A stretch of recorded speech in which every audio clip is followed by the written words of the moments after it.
हाय सांग मैंने आज एपिसोड रे आपण मान देखा पाइबे। आज मेघा मल्लिका को कहते मल्लिका तू होचु ए घर बड़ बो तेणु कर घर प्रथम दीप तू ही लगेबू आ मंगल दीप तो हाथ रे ही जलिब। आ मल्लिका जितेबाला ठाकुर घर मंगल दीप लगे जाऊे एत दीपटी जमा भी लगुन जहाँ देखी मेघा और शालिनी किसी भी बुझी पार थे।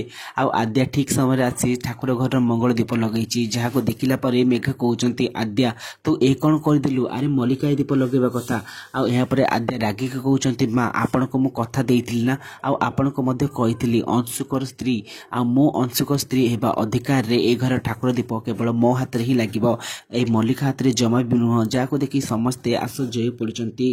एपटे सीन रे आपण मान देखा पाइबे आज जो समस्ते ठाकुर को पूजा करने को जाउथिबे मंदिर को समय अंश जाना चाहूथे आद्या तांको पई व्रत रखी कि ना। ठीक समय आद्या आसवा देखी अंश पूरा आद्या उपरे पिधाई जाती कहीं आद्या आज देखा बहुत सुंदर देखा जाउथिबो। अंश आद्या भितर टिके रोमांटिक सीन देखा पाइबे।